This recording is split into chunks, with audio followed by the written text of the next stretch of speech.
Hello students and welcome to class of English Literature. I hope you all are doing good. Students, today we are going to study a very nice story of the river bank, chapter 1, which is from your reading cycle. Students, before reading the chapter, let's listen the story and understand what is the story about. The chapter The River Bank is about two main characters, one mole, second the water rat. Students, do you know what moles are? Okay, let me tell you. Moles are small animals who live underground. So the story starts with Mole, who is busy doing spring cleaning of his house. While cleaning and whitewashing, he really gets tired.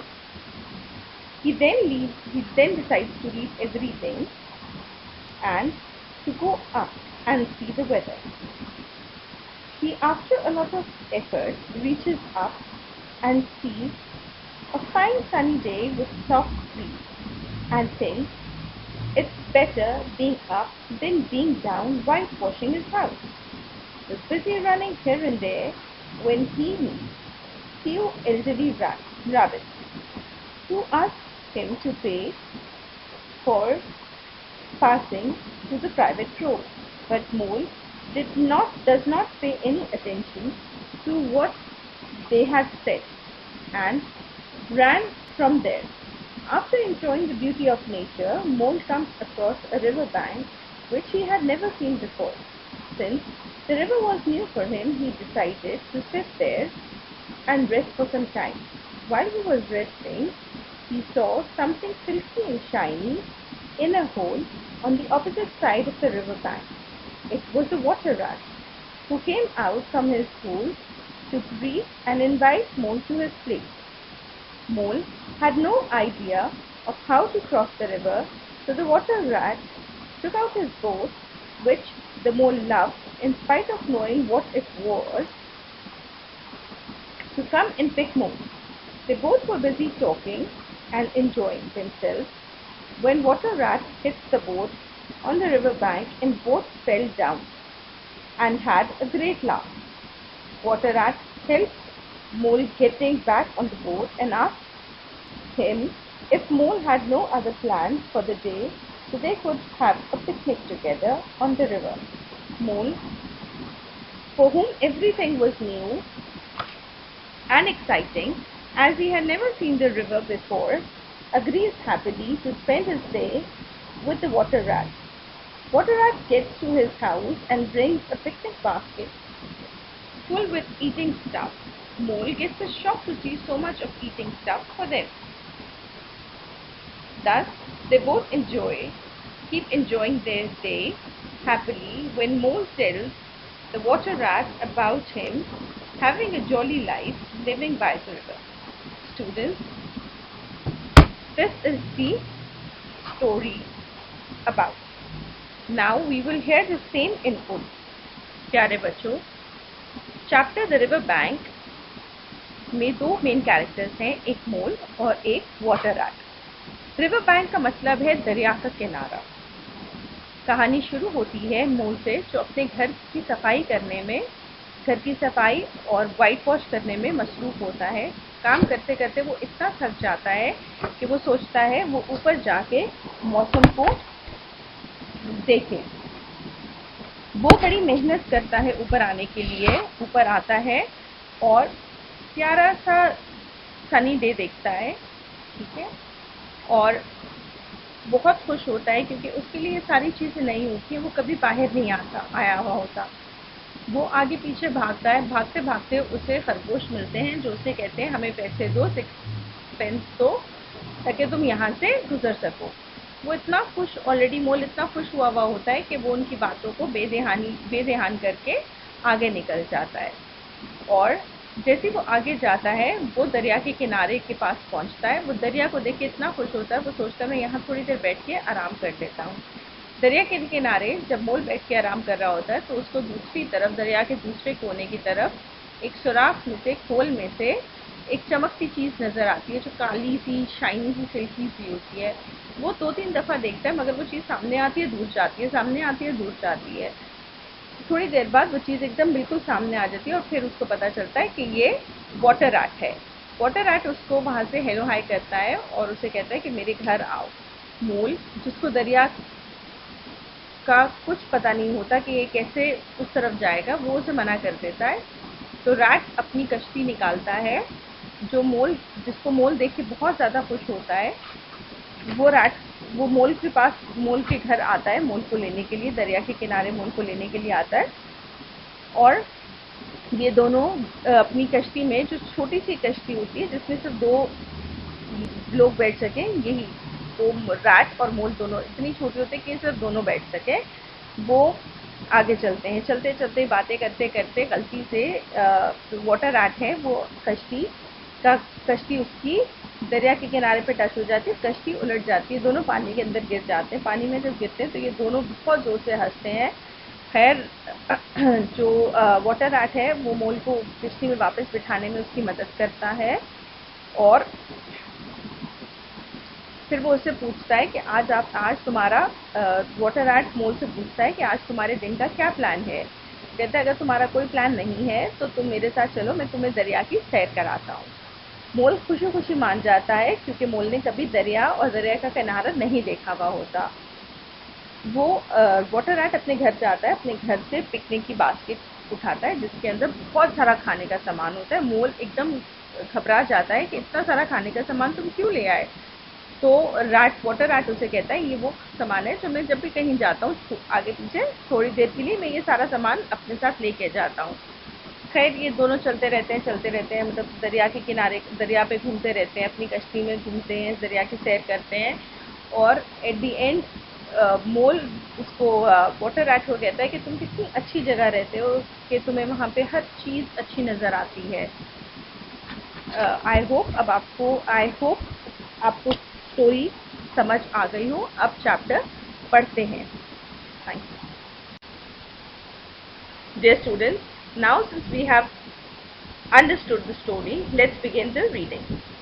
The mole had been working very hard all the morning, spring cleaning his little home, first with brooms, then with dusters, then on ladders and steps and chairs, with a brush and a pail of whitewash, till he had dust in his throat and eyes, and splashes of whitewash all over his black fur, and an aching back and weary arms.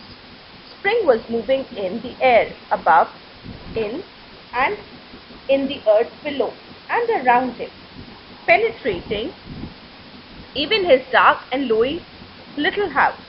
He suddenly flung down his brush on the floor, said bother, oh blow, and also hang spring cleaning, and bolted out of his house without even waiting to put on his coat.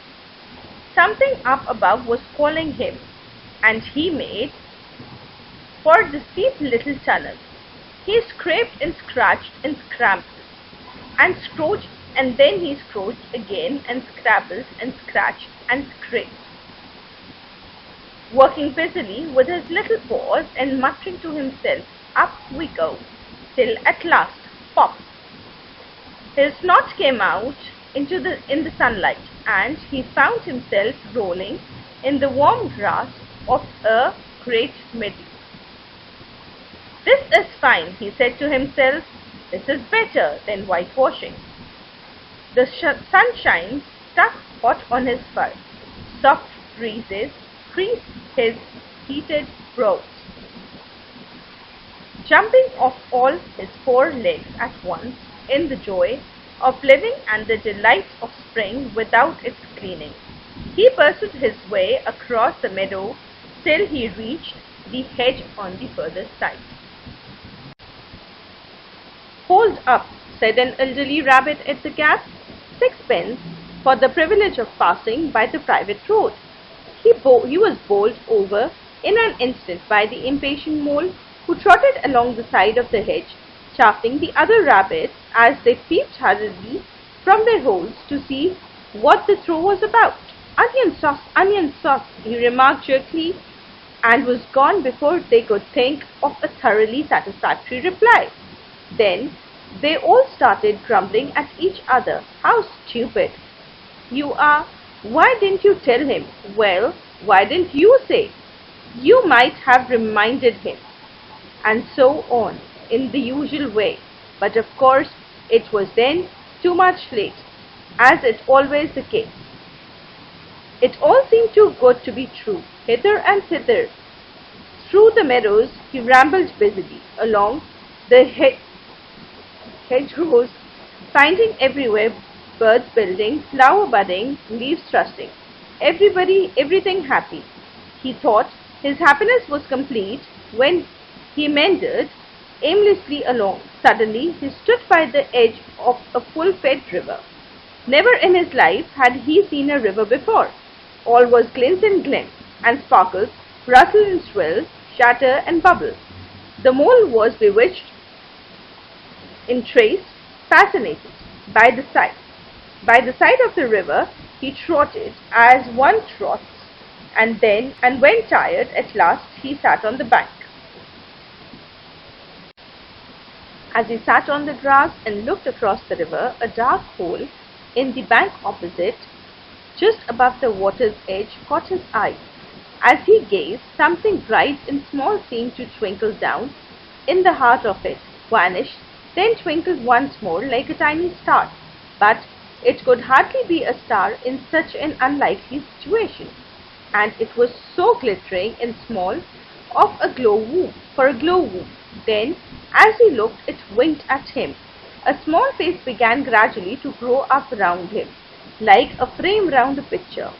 A brown little face with whiskers. The grave ground face with the same twinkle in its eyes that had first attracted his notice. Small, neat ears and thick, silky hair. It was the water rat. Then the two animals stood and regarded each other consciously. "Hello, Mole," said the water rat. "Would you like to come over?" inquired the water presently. "Oh, it's all well to talk," said the Mole, rather piteously, he being new to the river and riverside life and its ways. The rat said nothing, but stooped and unfastened a rope and poised on it, then lightly stepped into a little boat, which the mole had not observed. It was painted blue outside and white within, and was just the size of two animals, and the mole's whole heart went out to it at once, even though he did not yet fully understand its uses. The rat sculled smartly across and made fast. Then he held up his forepaw as the mole stepped down. "Lean on that," he said. "Now, then step lightly." And the mole, to his surprise and rapture, found himself actually seated on the stern of a real boat. "This has been a wonderful day," said he, as the rat shoved off and took to the sculls again. "Do you know, I've never been in a boat before in all my life." "What?" cried the rat, open-mouthed. "Never been in a... You never went? What have you been doing, then? Is it so nice as all that?" asked the mole shyly, though he was quite prepared to believe it as he leaned back on his seat and surveyed the cushions, the oaks, oars, the rowlocks, and all the fascinating fittings, and felt the boat swag slightly under him. "Nice! It's the only thing," said the water rat, as he leant forward to his stroke. "Believe me, my young friend, there is nothing, absolute nothing, half so much worth doing as simply messing about in boats, simply messing." He went on dreaming, messing about in boats, messing. "Look ahead, rat!" cried the mole suddenly. It was too late. The boat struck the bank full tilt. The dreamer, the joyous oarsman, lay on his back at the bottom of the boat, his heels in the air. "About in boats, or with both, the rat went on, picking himself up with a pleasant laugh. In or out or in, it doesn't matter. Nothing seems really to matter. That's the charm of it, whether you get away or whether you don't, whether you arrive at your destination or whether you reach somewhere else, or whether you never get anywhere at all. You are always busy and you never do anything in particular. And when you've done it, there's always something else to do, and you can do it if you like, but you'll much better not. Look here, if you've not really nothing else on hand this morning, supposing we drop down the river together and have a long day of it. The mole waggles his toes from sheer happiness, spread his chest with sight of full contentment, and leaned back gracefully in a soft cushion. What a day I'm having, he said. Let us start at once. Hold hard a minute, then, said the rat. He climbed up into his hole and after a short interval reappeared, straggling under a fat wicker luncheon basket. Shove that under your feet, he observed to the mole as he passed it down into the boat. Then he took the skulls away. What's inside it? Asked the mole, wriggling with curiosity. There's cold chicken inside it, replied the rat briefly. Cold turkey, cold cheese, gherkin salad, French rolls, crisp sandwiches, potted meat, ginger, and lemonade soda water. Oh, stop, stop, cried the mole in ecstasy. This is too much. Do you really think so? Inquired the rat seriously. It's only what I take on these little intrusions. The mole never heard a word he was saying, absorbed in the sparkles, the ripples, the scents and the sounds and the sunlight. He trailed a paw in the water and dreamt long waking dreams. The water rat, like a good little fellow he was, sculls steadily on. I like your clothes, old chap. After some half an hour or so had passed, I'm going to get a black velvet suit for myself some day, as soon as I can afford it. I beg your pardon, said the mole, pulling himself together with an effort. You must think me very rude, but all this is so new to me. So this is a river. The river, corrected the rat. And you really live by the river. What a jolly life. Thank you, students, for hearing out.